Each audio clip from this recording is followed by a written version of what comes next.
During the grandfather while reading, the lawyer handed everyone millions in cash. He handed me one small wooden box. My family couldn't, everyone laughed on me. Then the lawyer opened the box, and suddenly the room fell silent. If you've ever been the one family member treated like an afterthought while everyone else got the spoils, stay with me, because what was inside that box would end up taking every single dollar back out of their hands. Subscribe now, because the second half of this story is the kind of karma you pray for and rarely get to see actually happen. My name is Olivia Hammond, and 3 days before that reading, I was standing in a funeral home in Dallas, Texas, holding my grandfather's hand for the last time. His name was Walter Hammond. He built Hammond Steelworks from a single rented warehouse in 1968 into a company worth more than $40 million. He was also the only person in my family who ever made me feel like I mattered. "Olivia, sweetheart, you didn't need to come all this way again this week," he told me, the last time he was lucid enough to know who I was. "Grandpa, I drive down every week," I said. "You know that." He smiled at me with that tired, knowing look he always had. "I know, everybody else just sends a card." That line stuck with me harder than I expected, because it was true. My Aunt Diane, his daughter, lived 20 minutes from his ranch house and visited maybe once a month, usually when she needed something signed. My Uncle Mark, his son, called on holidays, and that was about it. I was the only one who actually showed up week after week for almost 3 years, ever since his memory started slipping. I made his coffee the way he liked it, sat with him through his confused afternoons, and held his hand through the moments when he didn't know what year it was. Nobody told me to do that. I just did it because I loved him. So when the funeral ended and Diane's lawyer called a formal reading for the following Tuesday, I actually felt relieved. I thought maybe, finally, the family would sit in the same room without fighting. I had no idea I was walking into an ambush. The law office was on the 14th floor of a glass building in downtown Dallas, the kind of place with leather chairs and a view that costs more than your rent. My Aunt Diane walked in wearing all black, sunglasses pushed up on her head like she was at a red carpet event instead of her father's while reading. Her husband Richard trailed behind her in a suit that probably cost more than my car payment.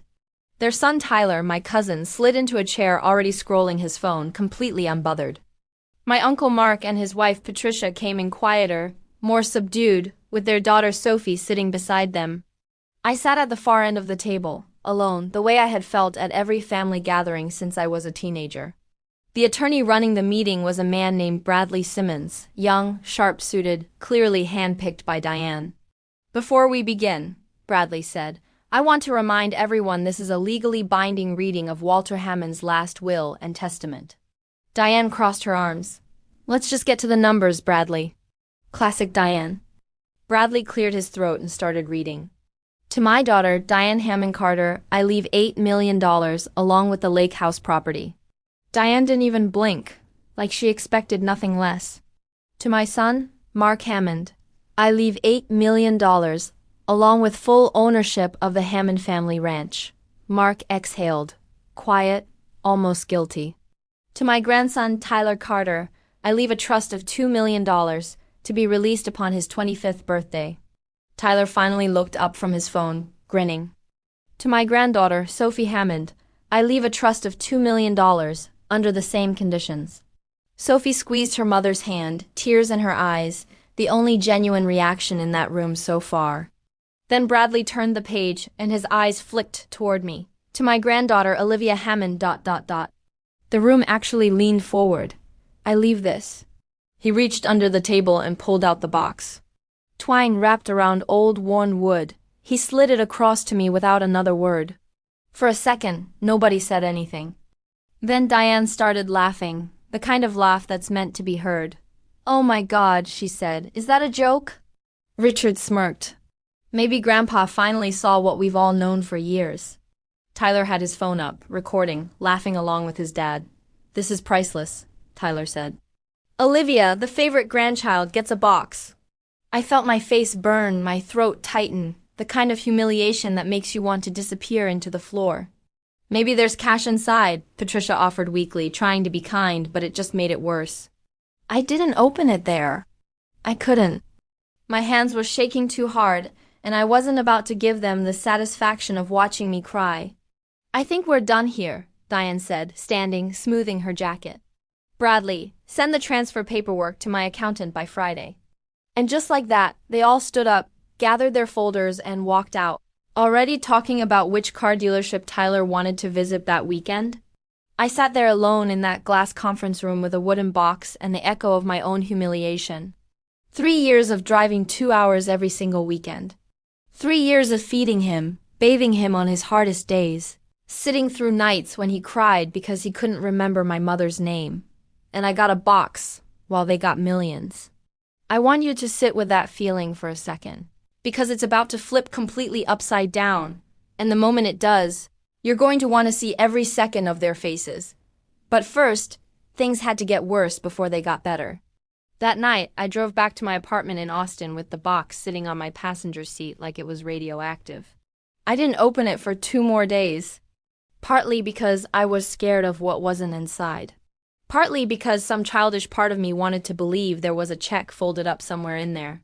Some explanation that made sense of the humiliation. When I finally did open it, alone, on my kitchen table, there was no check. Inside was a small brass key, an old leather journal, and a single folded letter in my grandfather's shaky, familiar handwriting. I unfolded it slowly. "Olivia, if you're reading this, it means I'm gone. And it means you sat through that room and watched the rest of them celebrate. I'm sorry for that.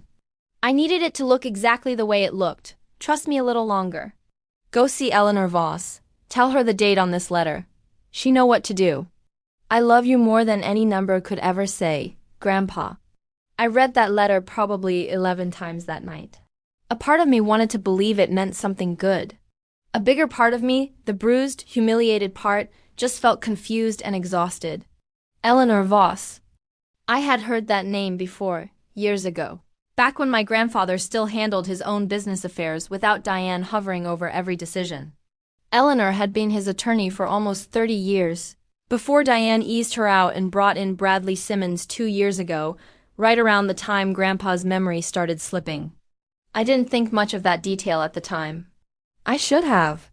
The very next week, while I was still trying to process everything, Diane texted the family group chat, the one I was apparently still technically part of, even though nobody ever responded to anything I said in it.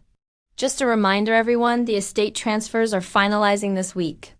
Please don't contact the lawyer's office directly. All questions go through me." Then, 20 minutes later, a second message, clearly not meant for me, but sent to the group anyway by mistake.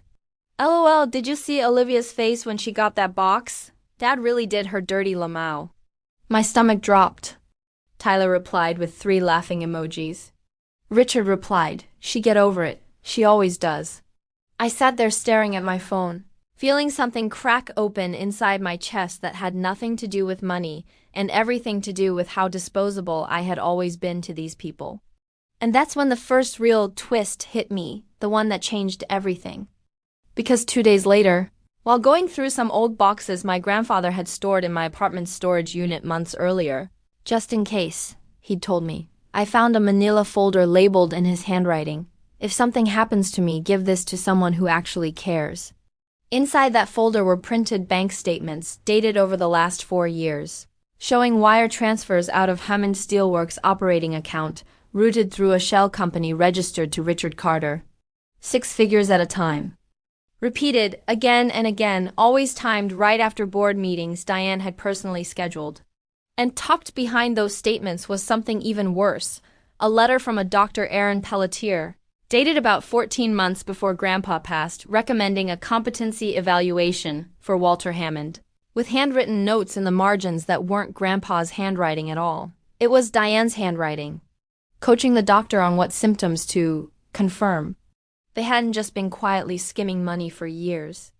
They had tried to get my grandfather legally declared incompetent, to seize full power of attorney over Hammond Steelworks while he was still alive, so they could control every dollar without needing him to sign a single thing ever again. And it had failed because somehow, somewhere in the fog of his declining memory, my grandfather had figured it out. He'd seen through them.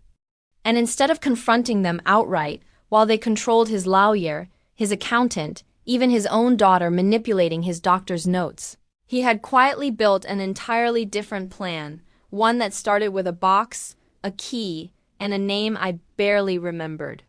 I sat on my apartment floor that night surrounded by evidence of fraud against my own grandfather, and I felt something shift inside me.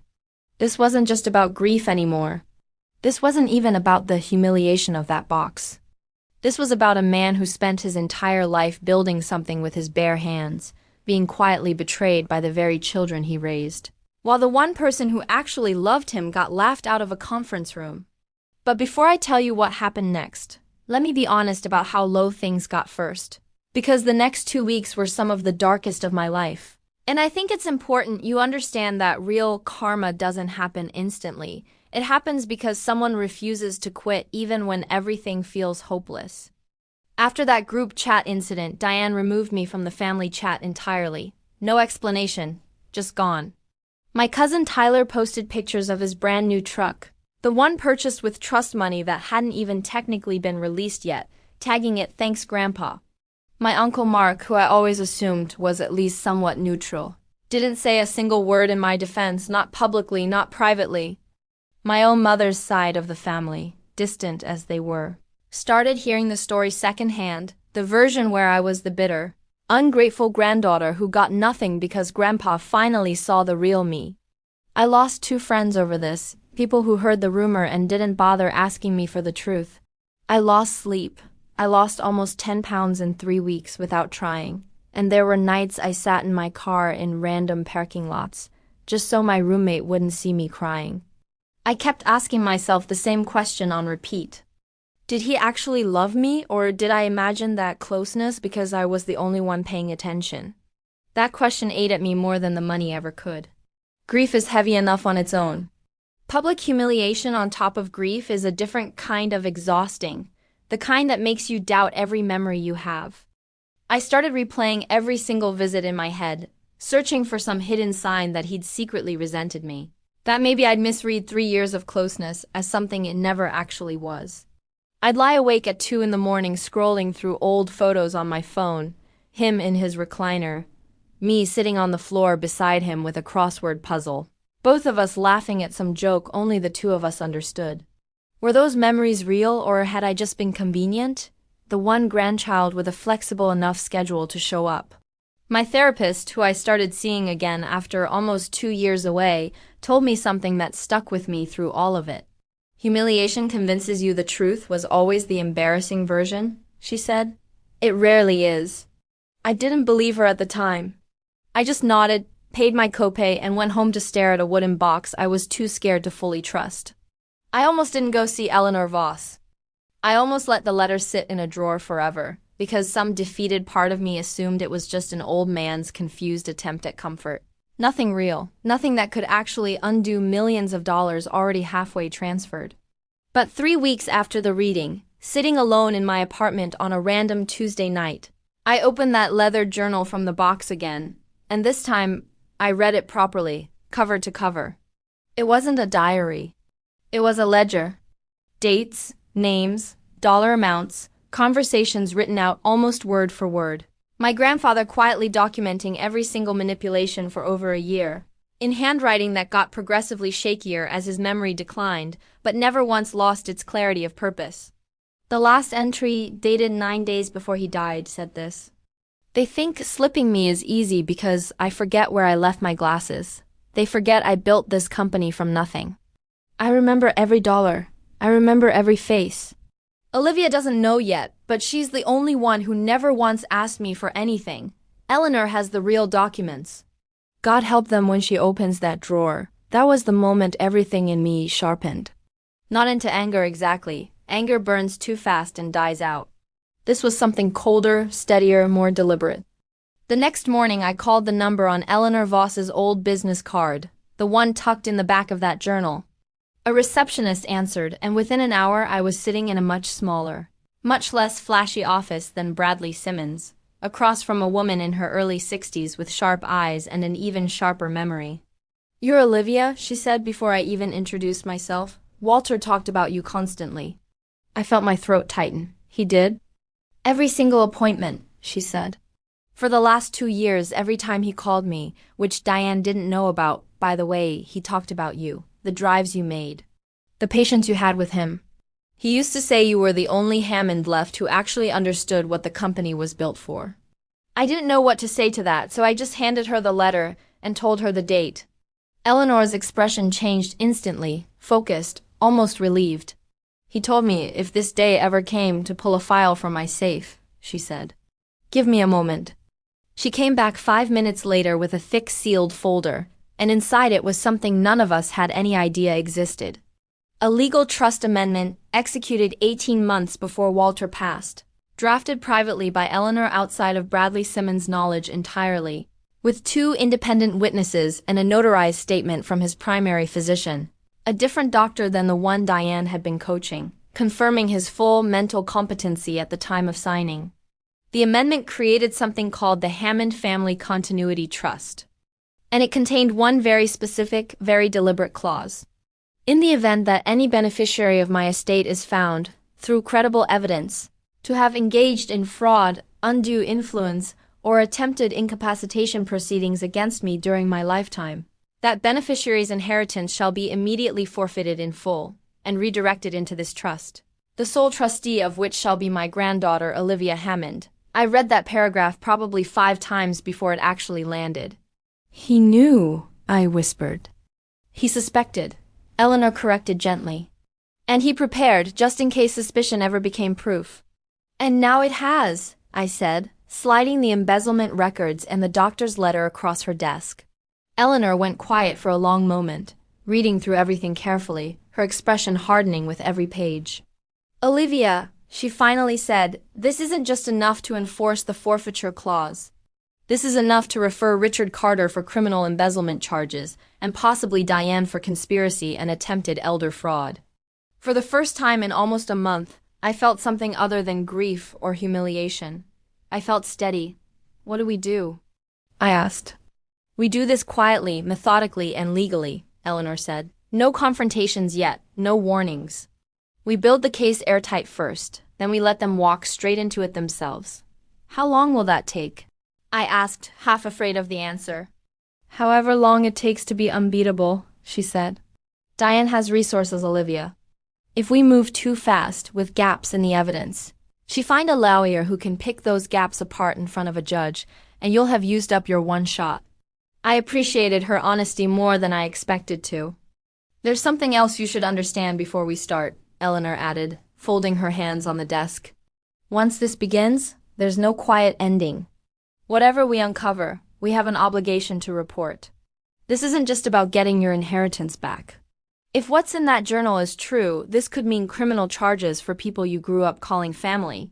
I sat with that for a long moment, staring at the framed photo on her bookshelf of my grandfather shaking hands with some Texas governor decades earlier, young, broad-shouldered, proud. They tried to convince doctors he was losing his mind so they could steal from him while he was still breathing, I said quietly. I think he'd want the truth more than he'd want peace at the dinner table.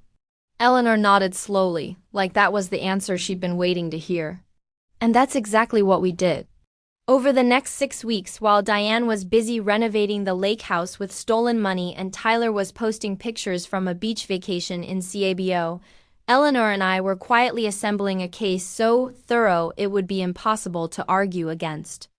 We hired a forensic accountant named Greg Wexler, who specialized in corporate fraud, to formally audit Hammond Steelworks' financial records going back 5 years. What he found was worse than even the bank statements suggested. Richard hadn't just been routing money through one shell company. There were 3, each disguised as consulting services or logistics partnerships, totaling just over $2.2 million in undocumented transfers, all approved through board votes Diane had scheduled while Grandpa's memory issues made him easy to outvote. We also located the original doctor, the legitimate one who had actually examined Grandpa 18 months before he died, and obtained a sworn affidavit confirming his full mental competency at the time, directly contradicting the falsified evaluation Diane had been quietly building with Dr. Pelletier. And there was one more piece, the one that honestly made my hands shake when Eleanor first showed it to me. Home security footage, pulled from a small camera Grandpa had installed in his study, the kind nobody in the family knew about because he'd had it installed privately through a local technician, paying in cash almost a year before he died. The footage showed Diane and Richard sitting at his desk one evening, going through his financial documents while he was asleep in the next room, discussing in plain audio how easy this would all be once the competency hearing goes through. He had recorded his own children plotting against him, and somehow, even with his memory slipping, found a way to protect himself before they ever realized he knew. I sat with that footage for a long time before I could even speak. There's a strange kind of grief that comes from learning your grandfather spent his last lucid months not just losing pieces of himself, but quietly defending what was left of his mind against the very people who were supposed to protect him. I thought about all those Sunday afternoons I sat with him, how some days he'd ask me 3 times in an hour what year it was, and how exhausted he always looked by dinner time. I never once saw him as weak. I saw him as my grandfather, tired, aging, occasionally confused, but always somehow still sharp enough to notice when something didn't sit right. Eleanor told me later that he used to call her office sometimes from a payphone near the pharmacy, just so the calls wouldn't show up on his home phone bill, which Diane had access to. A man worth $40 million, sneaking quarters into a payphone, terrified his own daughter was monitoring his calls. That detail broke something open in me that the embezzlement numbers alone never could have. Eleanor and I filed an emergency petition with the probate court to freeze the distributed estate funds pending review of the trust amendment and fraud allegations. We didn't notify the family. We let the court send the notice instead. And 3 days after that notice went out, my phone, which had been silent from that family for almost 2 months, suddenly lit up like a Christmas tree. 11 missed calls from Diane, 6 from Richard, 4 from Tyler. Even Mark texted, just once, simply saying, "Olivia, please call me, what is going on?" I didn't answer a single one of them. Instead, Eleanor and I sent out a formal notice to all named beneficiaries, requesting their attendance at a supplemental reading regarding amendments to the estate of Walter Hammond, scheduled for the following Tuesday, same building, same floor, but this time, a different conference room, and a different lawyer running the meeting. I want you to imagine the confidence Diane walked in with that day. She actually wore a different sunglasses style, more relaxed, clearly assuming this was some minor procedural formality her accountant had warned her about. Maybe a tax document, maybe a signature she'd forgotten. Richard sat beside her, scrolling through real estate listings on his phone, completely unaware his entire financial life was about to collapse in front of him. Tyler showed up 20 minutes late, in flip-flops, vaping in the elevator according to the building's front desk staff who later complained about it. Mark and Patricia sat quietly again, the same nervous energy as before, with Sophie beside them, looking confused about why they'd been called back at all. And then I walked in, with Eleanor Voss beside me, both of us carrying thick folders instead of grief. Diane's smile flickered the second she saw Eleanor's name on the placard at the head of the table. "Wait," she said. "Where's Bradley?" "Bradley Simmons is no longer representing this estate," Eleanor said calmly, sitting down. "He's actually been asked to provide a statement regarding his knowledge of certain financial filings. Given his role in approving several board resolutions, the temperature in that room dropped instantly. "What is this?" Richard said, his voice tight. "Some kind of joke?" "No," Eleanor said. "This is the actual reading of Walter Hammond's estate, the version he legally finalized 18 months before his passing, which supersedes the document read in this building 2 months ago." Diane laughed, the same dismissive laugh from before, but it cracked slightly at the edges this time. "That's not possible," she said. "We already received our distributions." "You received distributions based on a will that contained a binding forfeiture clause," Eleanor said, sliding copies across the table to each of them. "A clause triggered the moment credible evidence of fraud or undue influence against the testator was discovered." Tyler actually laughed out loud, the same way he had laughed at me weeks earlier. "Fraud? Are you serious right now?" I looked directly at him for the first time that day. "Tyler," I said, "do you remember texting the family chat about my face when I got that box?" He blinked, suddenly less confident. That has nothing to do with." "It doesn't," I agreed. "But this does." I nodded at Eleanor, who pulled out the forensic audit summary and laid it flat on the table. $2.2 million, Eleanor said. Wired out of Hammond Steelworks through 3 shell entities registered to Richard Carter. Approved through board resolutions scheduled by Diane Hammond Carter. During a period when Walter Hammond's memory condition made independent oversight difficult. Richard's face went pale, almost gray. You can't prove any of this actually came from. We have wire records, Eleanor said. Bank statements. Shell company registrations with your name on the founding documents, Richard. Would you like me to read the dates aloud? Diane's voice rose, sharp and panicked now. This is insane. My father had Alzheimer's. He didn't know what he was signing for half of this. That's interesting, I said quietly, because we also have a sworn affidavit from his actual treating physician, dated 18 months before he died, confirming his full mental competency at the time he executed this trust amendment. And we have this, Eleanor added, sliding over the falsified evaluation letter, with Diane's own handwritten note still visible in the margins. The room went completely silent. Diane stared at her own handwriting on a document she clearly thought had been buried forever. Where did you? She started, then stopped herself, realizing the question alone was a confession. Your father recorded you, I said, in his own study, planning a competency hearing to seize his power of attorney while he was still alive, while you were quietly draining his company through your husband's shell accounts. Mark, who had been silent this entire time, finally spoke, his voice low and shaking. Diane, tell me this isn't true. Diane didn't answer him. She just stared at the table, her perfectly composed face finally cracking. The kind of cracking that comes from realizing every single safety net you assumed you had has just disappeared at once. Richard tried one more time. We can fix this. We can pay it back. There's no need to.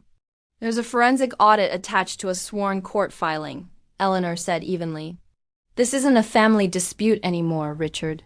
This is a referral to the district attorney's office for embezzlement and elder financial fraud. Whether charges are filed is no longer in this room's hands. Tyler's vape pen somehow clattered onto the table as his hands started shaking too. What happens to my trust? He said, voice suddenly very small. Your trust was funded through inheritance distributed under the forfeiture clause, Eleanor said. It's subject to clawback, pending the court's final ruling. Sophie, who had said almost nothing this entire meeting, finally looked at her own parents. Did you guys know about any of this? Mark shook his head slowly. I had no idea. I swear to you, I had no idea. And honestly, watching his face in that moment, I believed him. He hadn't been part of the scheme. He'd just been too passive, too uninvolved, too willing to look away as long as his own check cleared. That's its own kind of failure, but it isn't fraud. Eleanor continued, calm as ever, like she'd done this 100 times before, because frankly she had.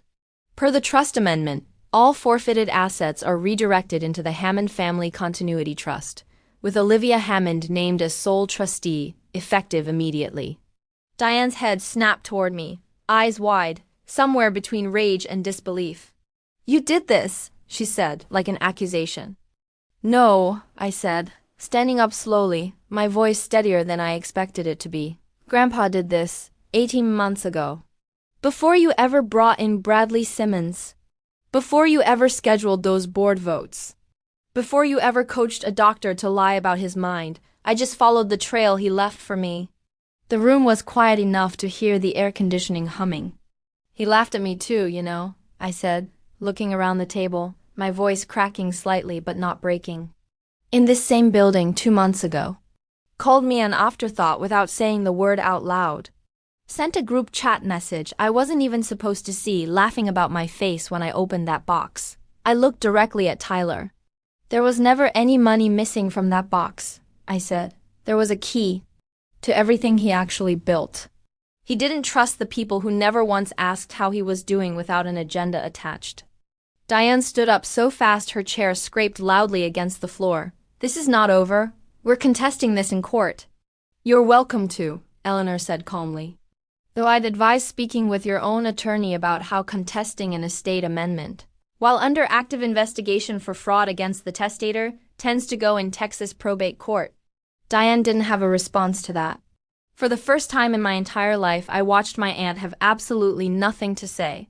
They left that room very differently than they had left the first one. No laughing. No phones recording. No casual mention of car dealerships or beach vacations. Just silence, and the particular kind of walk people have when they realize the ground underneath them just disappeared. The aftermath took months to fully settle, the way these things always do. But I want you to know how it actually played out, because the legal system, slow as it is, eventually caught up to every single thing my grandfather had quietly documented. Richard was formally charged with embezzlement and wire fraud about 10 weeks later. The district attorney's office moving forward based largely on the forensic audit Eleanor and I had commissioned.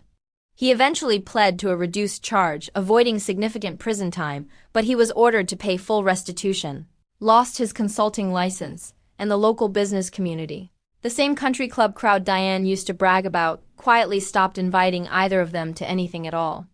Diane was named in a civil suit for breach of fiduciary duty and conspiracy related to the falsified competency evaluation. And while she avoided criminal charges herself, the court ruling on the forfeiture clause stood completely. Every dollar of her original $8 million clawed back into the Hammond Family Continuity Trust. Tyler's trust was reduced to a small remaining balance, enough for college tuition and nothing more. A court-mandated compromise given his age and lack of direct involvement, though I noticed he never posted about another car after that. Mark, to his credit, voluntarily returned a portion of his own inheritance once the full picture became clear, saying he didn't feel right keeping money that came from a will built on lies he should have questioned sooner. He and Sophie are actually part of my life now. Real conversations, actual relationship. The kind Grandpa probably hoped the whole family could have had all along. And me. I became the trustee of Hammond Family Continuity Trust, overseeing the restructuring of Hammond Steelworks alongside a board Eleanor helped me assemble. People who actually cared about the company my grandfather spent 50 years building, not just the number attached to it. We renamed the employee pension program after him. We established a small fund specifically supporting families dealing with elder financial abuse and dementia care, something that felt impossibly fitting given everything that almost happened to him. I still have that little wooden box. It sits on a shelf in my office now, key and all, not because I need it anymore, but because I never want to forget what it actually represented. Some mornings before the office fills up, I'll set it on my desk and just look at it for a minute. It reminds me how close I came to believing their version of the story. The one where I was the bitter granddaughter who got nothing because I deserved nothing.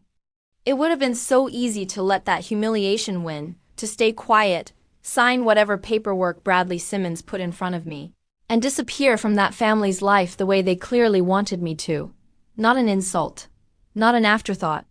A test, quietly designed by a man who couldn't always remember what day it was, but never once forgot who actually showed up for him. If there's one thing I've learned from all of this, it's that the people who laugh loudest in the room are usually the ones with the most to hide, and the people who show up quietly, without asking for anything in return, are usually the ones being watched the closest by the people who matter most. Grandpa didn't leave me a fortune in that conference room. He left me the truth and trusted me to be patient enough to use it. And in the end, that turned out to be worth more than every single check the rest of them ever cashed.